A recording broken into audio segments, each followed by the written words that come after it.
Hello friends, welcome back to my channel. So ఈరోజు video ఇది వచ్చేసి దద్దోజనం.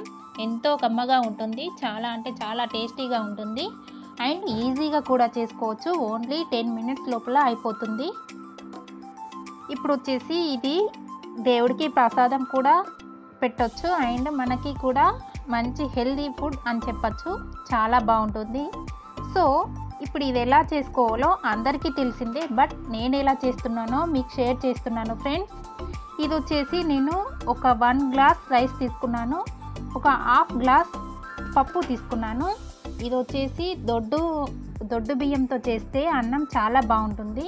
దొడ్డు రైస్ ఉంటుంది కదా, రేషన్ బియ్యం, దాంతో చేస్తున్నాను నేను. అది ఒక గ్లాస్ రైస్, ఒక హాఫ్ గ్లాస్ పప్పు అన్నట్టు. ఇలా మెత్తగా ఉడికించుకోవాలి. పప్పు అండ్ రైస్ ఒక హాఫ్ అన్ అవర్ ముందు నానబెట్టి ఇలా మెత్తగా ఉడికించుకున్న తర్వాత ఇలా ఉంటుంది. ఇందులో కొంచెం నేను సాల్ట్ కూడా వేసాను. ఇది ఉడికిపోయింది అన్నట్టు. ఇలా మెత్తగా ఉడికించుకున్న తర్వాత ఇప్పుడు వచ్చేసి దీనికి కావాల్సిన ఇంగ్రీడియంట్స్ ఏంటంటే, ఒక కప్ పెరుగు అండ్ ఎండుమిర్చి అండ్ కరివేపాకు, ఆవాలు, జీలకర్ర అండ్ శనగపప్పు అండ్ పచ్చిమిర్చి, ఇవన్నీ అవసరం పడతాయి దీనికి. ఇప్పుడు వచ్చేసి ఇది పోపు పెట్టేసుకుందాము. ఆల్రెడీ రైస్ ఉడికిపోయి పక్కన పెట్టుకున్నాము. ఇప్పుడు వచ్చేసి బౌల్లో ఆయిల్ వేసేసి అందులో ఆవాలు అండ్ జీలకర్ర ఈ మంచిగా వేగిన తర్వాత ఇప్పుడు ఇందులో శనగపప్పు అండ్ మినపప్పు కూడా వేస్తారు. సో నా దగ్గర లేదు మినపప్పు. ఇప్పుడు వచ్చేసి ఎండుమిర్చి అండ్ పచ్చిమిర్చి అండ్ కరివేపాకు, చిటికెడు పసుపు ఆప్షనల్ అండి, వేసుకుంటే వేసుకోవచ్చు లేదంటే లేదు. నేనైతే కొంచెం వేస్తున్నాను. ఇది హెల్త్కు చాలా అంటే చాలా మంచిది. ఇప్పుడు ఈ సమ్మర్లో డైలీ తిన్నా కూడా ఏం పర్లేదు, చాలా మంచి హెల్తీ ఫుడ్ ఇది, ఎందుకంటే ఇందులో పప్పు కూడా ఉంది కాబట్టి. ఇది వచ్చేసి మొత్తం అంతా వేగిన తర్వాత ఇప్పుడు ఇందులో పసుపు యాడ్ చేసుకుంటున్నాను. మళ్ళీ చెప్తున్నాను, పసుపు అనేది ఆప్షనల్, వేసుకుంటే వేసుకోవచ్చు లేదంటే లేదు. ఇది వచ్చేసి మొత్తం అంతా వేగిన తర్వాత ఇప్పుడు మనం ఉడికించుకున్న అన్నం ఉంది కదా, ఆ అన్నంలో ఈ పోపును కలిపేసేసుకోవాలి.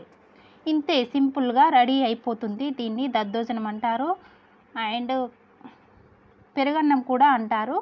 ఇది వచ్చేసి దేవుడికి కూడా చాలా ఇష్టం నైవేద్యం పెట్టడానికి. సో ఆల్మోస్ట్ రెడీ అయిపోయింది. ఇప్పుడు ఇందులో ఫస్ట్ పెరుగు కలిపి పెట్టుకోవాలి అన్నంకి. అన్నం కొంచెం చల్లారాలి, వేడిగా ఉన్నప్పుడు పెరుగు వేయకూడదు, ఎందుకంటే పెరుగు విరిగిపోతుంది.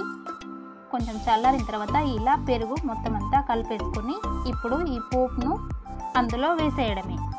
ఎంతో ఈజీగా సింపుల్గా చేసేసుకోవచ్చు అండ్ హెల్తీ ఫుడ్. సో మీరు ట్రై చేయండి ఫ్రెండ్స్. ఓకే ఫ్రెండ్స్, ఈ వీడియో ఇంతటితో ఏం చేస్తున్నాను. మళ్ళీ మరొక మంచి వీడియోతో కలుద్దాం ఫ్రెండ్స్.